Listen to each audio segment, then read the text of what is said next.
Hello everyone, मैं शशांक भारद्वाज एक बार फिर आपके साथ हूं एक और इम्पॉर्टेंट टॉपिक के साथ।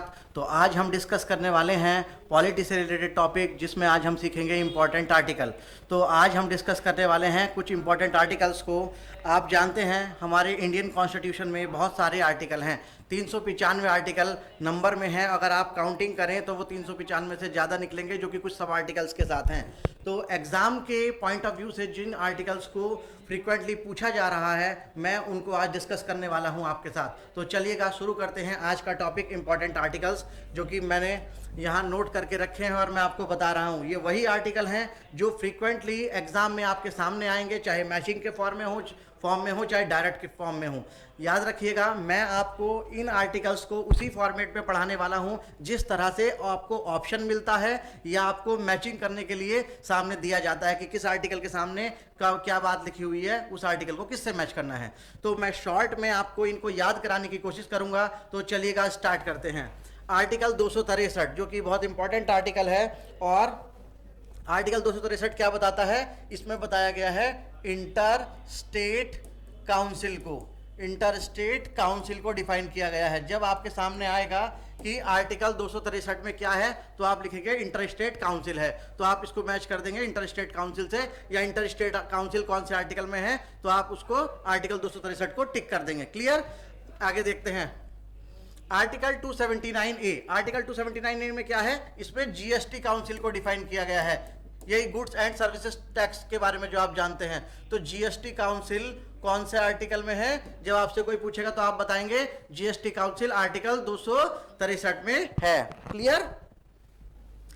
नेक्स्ट, आर्टिकल 280 में क्या है? आर्टिकल 280 में है फाइनेंस कमीशन। फाइनेंस कमीशन का मतलब है वित्त आयोग।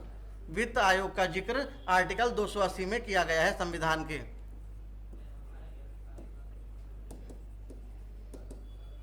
तो आर्टिकल 280 में फाइनेंस कमीशन है। फाइनेंस कमीशन कौन से आर्टिकल में है? 280 में। अब हम बात करते हैं आर्टिकल 312 की। तो आर्टिकल 312 में क्या है? आर्टिकल 312 में है ऑल इंडिया सर्विसेज।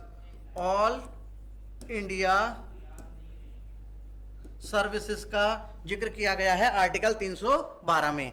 आगे देखते हैं आर्टिकल 315। तो आर्टिकल 315 में क्या दिया गया है? इसमें यूनियन पब्लिक सर्विस कमीशन का जिक्र किया गया है, जिसे मैं शॉर्ट में कह सकता हूं यूपीएससी। तो जब आपसे कोई पूछेगा संघ लोक सेवा आयोग का जिक्र कहां है, या यूनियन पब्लिक सर्विस कमीशन का जिक्र कहां है, या यूपीएससी से रिलेटेड कौन सा आर्टिकल है जो उसके प्रोविजंस को बताता है, तो आर्टिकल 315 हो जाएगा। तो इस तरह से आप इनको याद रख सकते हैं। तो inter state council article 263, GST council article 279A और फाइनेंस कमीशन आर्टिकल 280 में है। और ऑल इंडिया सर्विसेज का जिक्र आर्टिकल 312 में किया गया है, और यूपीएससी के बारे में आर्टिकल 315 में बताया गया है। ये वो टॉप मोस्ट आर्टिकल हैं जो आपको एग्जाम में मिल जाते हैं मैचिंग के फॉर्म में या डायरेक्ट तरीके से, है ना। तो आप इनको याद करके चलें।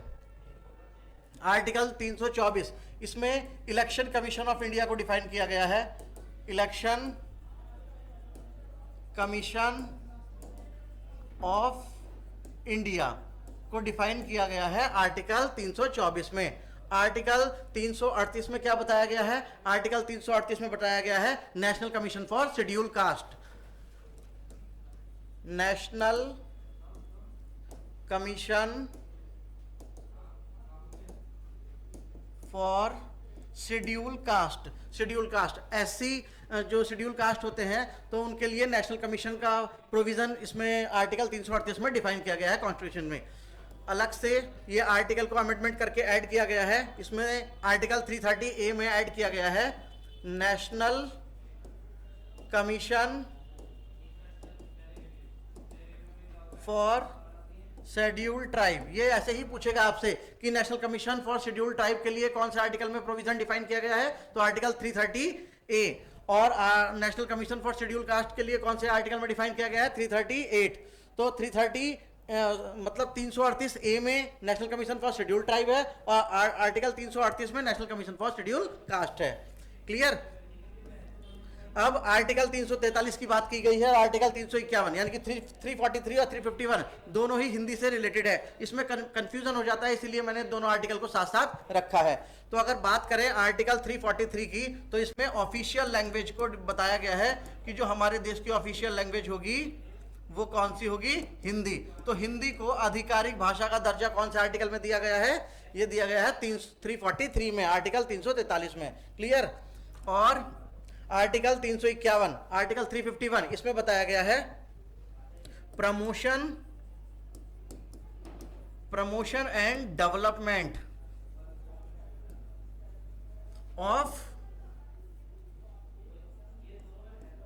ऑफ हिंदी भाषा के प्रमोशन और डेवलपमेंट की बात आर्टिकल 351 में की गई है। आगे बढ़ते हैं। आर्टिकल 352, इसमें नेशनल इमरजेंसी को प्रोविजन डिफाइन किया गया है। नेशनल इमरजेंसी को डिफाइन कहां पर किया गया है? नेशनल इमरजेंसी को डिफाइन किया गया है आर्टिकल 352 में। साथ ही प्रेसिडेंट रूल, राष्ट्रपति शासन को, प्रेसिडेंट रूल को डिफाइन किया गया है आर्टिकल 356 में। 359, आर्टिकल 359 अगेन इंपॉर्टेंट है। इसमें बताया गया है कि इमरजेंसी सिचुएशन में प्रेसिडेंट फंडामेंटल राइट्स को सीज कर सकते हैं। तो फंडामेंटल ड्यूरिंग इमरजेंसी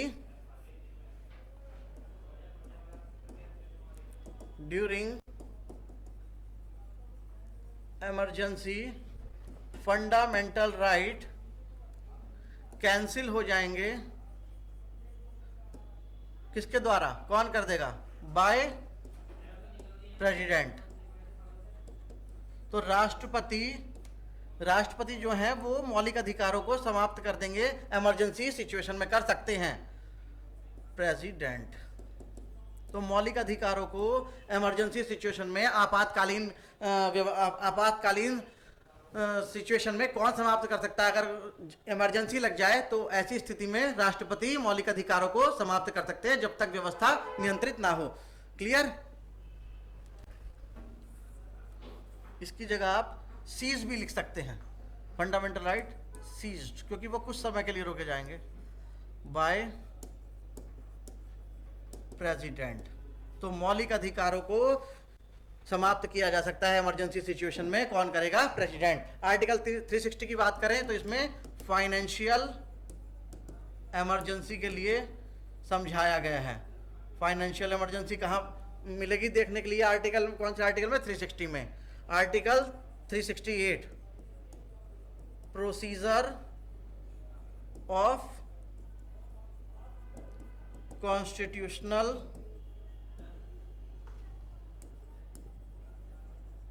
अमेंडमेंट